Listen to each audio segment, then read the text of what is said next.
प्यारे बच्चों, मैं अंजू त्यागी, राष्ट्रीय इंटर कॉलेज भलसवागाज। आज आपको अध्याय 10 सदिश बीजगणित वेक्टर अलजेब्रा के विषय में कुछ बताऊंगी। ये पहले टिप्स हैं। और प्यारे बच्चों, ये दो चैप्टर हैं, अध्याय 10 और अध्याय 11, त्रिविमीय ज्यामिति। ये दोनों एक दूसरे से संबंधित है। ये पूरा वेक्टर पोर्शन है जो आपने फिजिक्स में पढ़ा है। और ये बोर्ड में इससे कई प्रश्न, मेरे ख्याल से 4-5 क्वेश्चन पूछे जाएंगे दोनों चैप्टर से। मैं दोनों चैप्टर आपको पढ़ाऊंगी, आप ध्यान से इसको जरूर पढ़ना।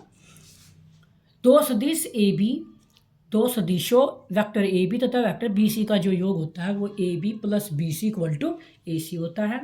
और अगर हमें कभी ए बी निकालना है, वेक्टर ए बी निकालना है, तो position vector of B minus position vector of A. अगर ए बी के मध्य बिंदु का स्थिति सदिश हमें निकालना पड़े तो ए प्लस बी बाई 2 कर देते हैं।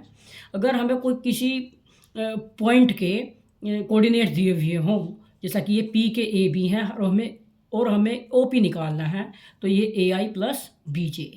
इसका मोड निकालने के लिए O P equal to root A square plus B square. ये फॉर्मूले हैं कुछ। एकांक सदिश का फॉर्मूला होता है एकांक सदिश इक्वल टू सदिश अपॉन सदिश का मापांक। ये मैंने लिखा हुआ है यूनिट वेक्टर।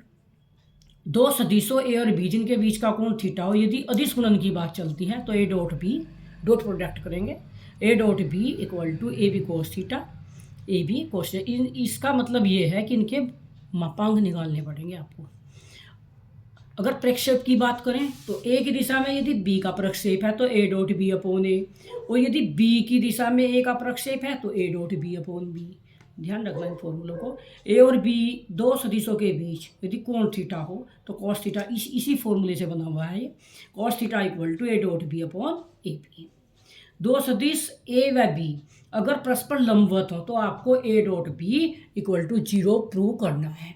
ठीक है बच्चों। दो सदिश राशियों ए तथा बी का सदिश गुणन, यहाँ बात करते हैं सदिश गुणन की। जब हम सदिश गुणन की बात करते हैं तब हम क्रॉस करते हैं। अगर हम अदिश गुणन की बात करेंगे तो डॉट निकालेंगे, और यदि हम सदिश गुणन की बात करते हैं तो क्रॉस निकालेंगे। दोनों के अलग अलग रूल हैं। क्रॉस हमेशा डिटर्मिनेट से निकलता है। A cross B equal to A B sine theta N एकांक सदिश। ठीक है। अगर हमें ए क्रॉस बी निकालना है तो हम इस फंडे से निकालेंगे। ये वही है डिटर्मिनेट्स जो मैंने चैप्टर पढ़ा था आपको। समांतर चतुर्भुज जिसकी दो भुजाएं ए और बी हो, उनका एरिया निकालना हो तो आप ए क्रॉस बी निकालोगे, उसका मोड करोगे। लेकिन यदि विकर्णीय हो समांतर चतुर्भुज के तो 1/2 D1 क्रॉस D2, उनका भी मोड निकाल देंगे। अगर त्रिभुज ए बी सी का क्षेत्रफल निकालना हो तो 1/2 AB क्रॉस AC। ये AB और AC क्या है? भुजाएं, और इनका मोड निकालेंगे। ये जहाँ भी ये दो लाइन आपको मिलेंगी इनका मोड। तीन बिंदुओं जिनके सदिश ए बी सी हैं उन्हें समरेख होने का प्रतिबंध A cross B plus B cross C plus C cross A equal to 0। अगर हमें कहीं एन एकांक सदिश निकालना है, ये यही फार्मूला है, A cross B upon A plus B, n एकांक सदिश equal to A cross B upon A cross B का मोड निकालेंगे। ठीक है बच्चों। दो सदिशों ए व बी के बीच का अगर हम कोण निकालना है तो हम साइन थीटा की वैल्यू निकाल लेंगे। साइन थीटा इक्वल टू होता है A cross B mod upon A P. ये प्रॉपर्टी है A cross B plus minus C. तो अब हम इनकी अंदर जब मल्टीप्लाई करते हैं तो A cross B plus minus A cross C. इसी प्रकार B plus C plus minus C cross A. ध्यान ये देना है, यदि ये मैं ए की क्रॉस यहाँ कर रही हूँ तो आपको दोनों बार बाद में ही करनी है।